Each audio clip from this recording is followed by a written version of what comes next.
हर गुजरते सेकंड दुनिया के तमाम समंदरों में 2,70,000 शिप्स मौजूद होती हैं। लाइव मैरीटाइम पैकर पे देखा जाए तो पैसिफिक ओशन, इंडियन ओशन और अटलांटिक ओशन में इस वक्त इतने ज्यादा बहरी जहाज ट्रैवल कर रहे हैं कि जैसे शहद पर मक्खियां बैठी हों। आप नोटिस करेंगे कि ये दहशतनाक बहरी जहाज बिना किसी रुकावट के समंदर के किसी भी हिस्से में घूम रहे हैं। फिर चाहे वो सदर्न ऑस्ट्रेलिया हो, साउथ इंडिया, साउथ अफ्रीका या फिर बदनाम ज़माना बरमूडा ट्रायंगल ही क्यों ना हो। बरमूडा ट्रायंगल जिसके बारे में काफ़ी कहानियां मशहूर हैं पर हकीकत इसके बिल्कुल बरक्स है। यहाँ से भी सालाना लाखों कार्गो शिप्स गुजरती हैं और अभी भी लाइव ट्रैकर पर यहाँ कोई ऐसा स्पॉट ज़ाहिर नहीं हो रहा जो इन रंगीन निशानात से खाली हो। पर इन सब के अलावा साउथ अमेरिका के इस हिस्से ने देखा जाए तो यही भारी भरकम जहाज यहाँ जाने की हिम्मत नहीं करते। एक ऐसा समुद्री रास्ता जहाँ शिप्स हर कीमत पर जाने से परहेज करती हैं। इसे कहते हैं बी ड्रेक पैसेज। और आज हम जानेंगे कि ये समंदर का सबसे खतरनाक रूप क्यों ओढ़ लेता है। नाज़रीन, कई सदियों से हजारों जाने लेने वाले इस ड्रेक पैसेज में अपनी मौजूदगी का एहसास 28 नवंबर 2022 को एक बार फिर से बेबिया, जब वाइकिंग पोलरिस नामी ये क्रूज शिप पैसेंजर्स को अंटार्कटिका के नाकाबिले यकीन नज़ारे दिखाने गई थी। 660 फुट लंबी यह क्रूज शिप ड्रेक पैसेज के पुरसुकून पानी में अभी उतरी ही थी कि अचानक एक गैर मामूली लहर की लपेट में आ गई। वैसे तो ये मॉडर्न शिप्स पैसेंजर्स की सेफ्टी को नज़र में रखते हुए काफ़ी आरामदेह बनाई जाती हैं, पर यह लहर वाइकिंग पोलरिस से भी ज़्यादा ऊंची थी और उसमें लाखों टन वजनी शिप को कागज की कश्ती की तरह हिला कर रख दिया। शिप की खिड़कियां टूट गईं, जिसकी वजह से 4 पैसेंजर्स शदीद जख्मी हुए और एक की जान भी चली थी। सिर्फ पिछली 2 सदियों के डेटा पर नजर दौड़ाई जाए तो ड्रेक पैसेज 633 लोगों की जान ले चुका है और इससे पहले जहां इतने बहरी जहाज डूबे हैं इसका कोई रिकॉर्ड मौजूद नहीं। आखिर ड्रेक पैसेज में ऐसी कौन सी पुरअसरार चीज़ है जो जहां आने वाले जहाज़ों को दबोच लेती है और इसे दुनिया का खतरनाक तरीन समंदरी रास्ता बनाती है। हालांकि देखने में ये काफ़ी तंग रास्ता मालूम होता है, पर साउथ अमेरिका में केप हॉर्न से लेकर एंटार्कटिका तक ये 900 किलोमीटर का फासला बनता है और इसी को ड्रेक पैसेज कहते हैं। ड्रेक पैसेज की खास बात यह है कि यहाँ पर दुनिया के 3 ओशंस आपस में आकर मिलते हैं, पैसिफिक ओशन, अटलांटिक और साउथ सी। समंदर की गहराई देखी जाए तो ड्रेक पैसेज 11,150 फीट गहरा है, जबकि इसके लेफ्ट और राइट पे समंदर 15,700 फीट गहरा हो जाता है। इसका ये नाम फ्रांसिस ड्रेक के ऊपर रखा गया है, जो ईयर 1577 में एक मशहूर ज़माना पायरेट हुआ आता था। पर हैरानी की बात यह है कि खुद फ्रांसिस ने भी कभी ड्रेक पैसेज को पार नहीं किया। ये एक ऐसा समुद्री डाकू था जिसको ब्रिटिश क्वीन की सपोर्ट हासिल की। यह समंदर में स्पेन की शिप्स को लूटता जो उस वक्त ब्रिटेन का दुश्मन था। फ्रांसिस ड्रेक को क्योंकि ब्रिटिश क्वीन की सपोर्ट थी तभी वो नॉर्थ अटलांटिक ओशन में किसी भी शिप को या कोस्ट पर मौजूद शहर को लूट नहीं पाता। आखिरकार उसमें क्वीन विल में इतनी जगह बना ली कि उसको एक खास मिशन के लिए चुना गया। ब्रिटेन इसी तरह साउथ अमेरिका में एंट्री करना चाहता था क्योंकि यहाँ पर पहाड़ों में सोने चांदी के रिजर्व्स पाए जाते थे। क्वीन एलिजाबेथ ने एक मिशन प्लान किया जिसमें ब्रिटिश आर्मी को 5 शिप्स में फ्रांसिस ड्रेक के साथ साउथ अमेरिका तक भेजा गया। 200 लोगों के काफिले को साउथ अमेरिका के स्ट्रेट ऑफ मैजेलन को क्रॉस करके पेरू तक पहुंचना था, जहां पर सुना गया था कि सोने के बहुत जखीरे हैं और वहां के लोग बेहद अमीर हैं। इस मिशन में फ्रांसिस ड्रेक ब्रिटिश ऑफिसर्स को लीड कर रहा था और ये बात उन्हें हजम नहीं हुई और वो सफर के दौरान ही ड्रेक के खिलाफ साजिश करने लगे। साउथ अमेरिका में अर्जेंटीना के पोस्ट पर पहुंचकर फ्रांसिस ड्रेक ने अपने साथी ब्रिटिश ऑफिसर्स के ऊपर गद्दारी का इल्जाम लगाकर उन्हें फांसी चढ़ा दिया और 2 शिप्स वहीं छोड़कर बकाया 3 शिप्स को स्ट्रेट ऑफ मैजेलन पार करवाया और साउथ अमेरिका के वेस्ट में पहुंच गया। अर्जेंटीना से स्ट्रेट ऑफ मैजेलन के तंग रास्ते के जरिए पैसिफिक ओशन पहुंचने में उन्हें 16 दिन लग गए, लेकिन जैसे ही वो खुले समंदर में निकले तो एक भयानक तूफान की गिरफ्त में फंस गए। इस तूफान की वजह से ये तीनों शिप्स आपस में बिछड़ गईं।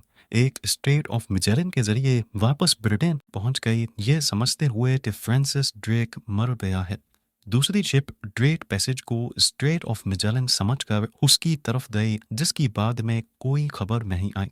जबकि तूफान थमने के बाद फ्रांसिस ड्रेक को लगा कि शायद वो स्ट्रेट ऑफ मैजेलन से थोड़ा ही नीचे है। उसने सोचा कि मैं साहिल के साथ साथ ऊपर की तरफ जाता हूँ और स्ट्रेट ऑफ मैजेलन में घुस जाऊंगा, लेकिन असल में उस वक्त वो स्ट्रेट ऑफ मैजेलन के ऊपर था। लिहाजा वो नॉर्थ की तरफ बढ़ता रहा, लेकिन उसे कोई रास्ता नहीं मिला। बढ़ते बढ़ते उसने रास्ते में आने वाले हर छोटे बड़े गांव और शिप्स पे और लूट मार मचाई और सोना चांदी जमा करता रहा। आखिरकार उसने अपना सफर सैन फ्रांसिस्को में आकर खत्म किया। इस वाक़े के बाद फ्रांसिस ड्रेक ने बताया कि साउथ अमेरिका के नीचे एक खुला समुद्री रास्ता मौजूद है जो स्ट्रेट ऑफ मैजेलन को बाईपास करने के काम आ सकता है। बेशक ड्रेक पैसेज का नाम फ्रांसिस ड्रेक पर रखा गया है, लेकिन उसने खुद एक मरतबा भी इसको क्रॉस नहीं किया। फ्रांसिस ड्रेक के इस एक्सपीडिशन के 40 सालों के बाद पहली बार विलियम शाउटर नामी एक डच एक्सप्लोरर ने ड्रेक पैसेज को कामयाबी से पार किया और वेस्ट अमेरिका तक जाने का एक रास्ता बनाया जो 1940 में पैनामा कैनाल के बनने तक इस्तेमाल होता रहा। पर यहाँ पर सवाल ये उठता है कि ड्रेक पैसेज आखिर इतना खतरनाक क्यों समझा जाता है। जैसा कि आपने पहले जाना, ड्रेक पैसेज एक ऐसा पॉइंट है जहाँ 3 समंदर आपस में आकर मिलते हैं, पैसिफिक, अटलांटिक और साउथ सी। तीनों का पानी इस पॉइंट पे आकर मिलता है और क्योंकि ये रास्ता ओशन के मुकाबले में ज़्यादा चौड़ा नहीं, तभी पानी जब यहाँ से गुजरता है तो इसकी स्पीड काफ़ी बढ़ जाती है। तीनों ओशन के विनले की वजह से ड्रेक पैसेज से हैरतअंगेज़ तौर पे 15 करोड़ क्यूबिक मीटर पानी सिर्फ 1 सेकंड में गुजरता है। यानी दुनिया की सबसे बड़ी अमेज़न रिवर से 1 सेकंड में जितना पानी गुजरता है उससे भी 600 गुना ज़्यादा। तो अब आपको अच्छी तरह अंदाज़ा हो गया होगा कि ड्रेक पैसेज से कितना पानी गुजरता है। इसके अलावा अंटार्कटिका के गिर्द दुनिया का सबसे ताकतवर समुद्री धारा घूमता है, जिसे अंटार्कटिक सर्कमपोलर करंट या फिर ACC भी कहते हैं।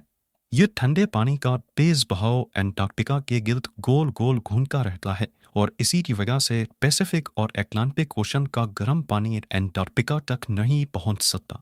ये कुदरती निज़ाम एक तरह से अंटार्कटिका को पिघलने से भी बचाता है, वरना अगर ACC ना हो तो पैसिफिक और अटलांटिक का गर्म पानी अंटार्कटिका को कब का पिघला चुका होता।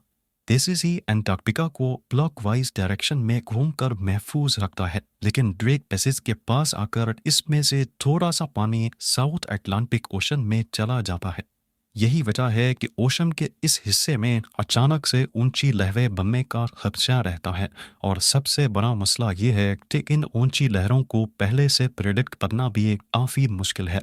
एक्सपर्ट्स का मानना है कि ड्रेक पैसेज से गुजरते वक्त जहां समंदर के सिर्फ 2 ही ग्रुप होते हैं, जिसको ड्रेक लेक और ड्रेक शेक का नाम दिया गया है।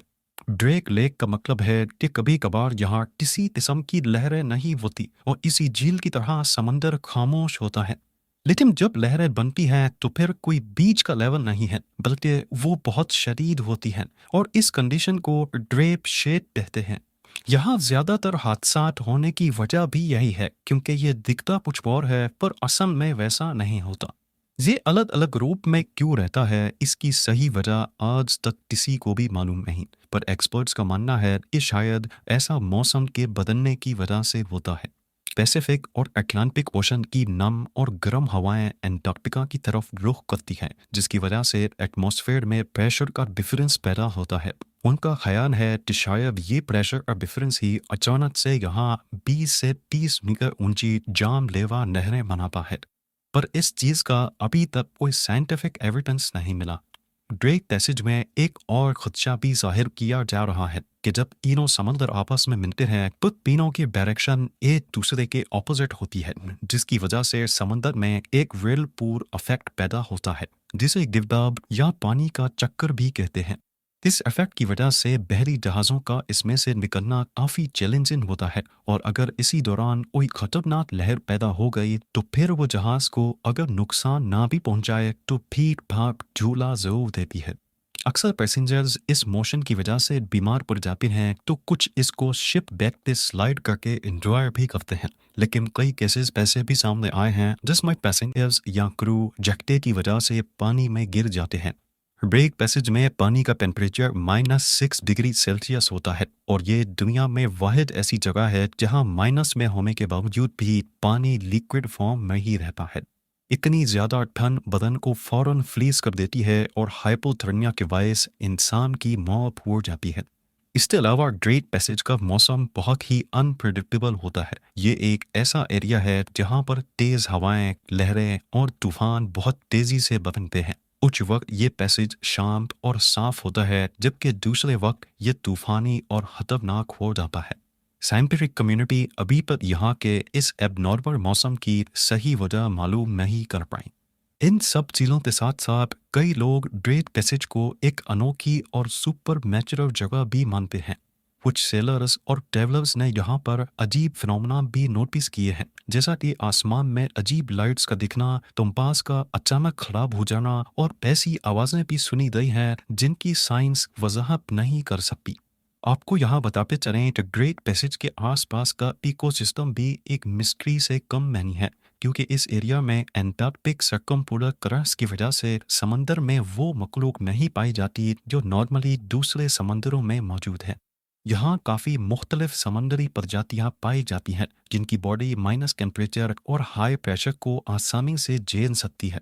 ये एक्सट्रीम कंडीशंस दूसरी समुद्री मखलूक के लिए बहुत चैलेंजिंग हो सकती है, इसी वजह से उनका यहाँ कोई नामो निशान नहीं। लेकिन साइंटिस्ट्स अभी तक इसकी असल वजह समझने से कासिफ हैं। ग्रेट पैसेज के ये तमाम फिनोमेनॉन साइंटिफिक लॉजिक की समझ से बाहर है, तभी इनका ठोस जवाब अभी तक कोई नहीं दे पाया। इन्हीं खतरों और लंबे रास्ते से बचने के लिए 1914 में पनामा कैनाल वजूद में आया, लेकिन आज भी ये सुपर साइज की कार्गो शिप्स और एक्सपीडिशन शिप्स ग्रेट पैसेज का रुख करती हैं। उम्मीद है कि यह वीडियो भी आप लोग भरपूर लाइक और शेयर करेंगे। आप लोगों के प्यार भरे कमेंट्स का बेहद शुक्रिया। मिलते हैं अगली शानदार वीडियो में।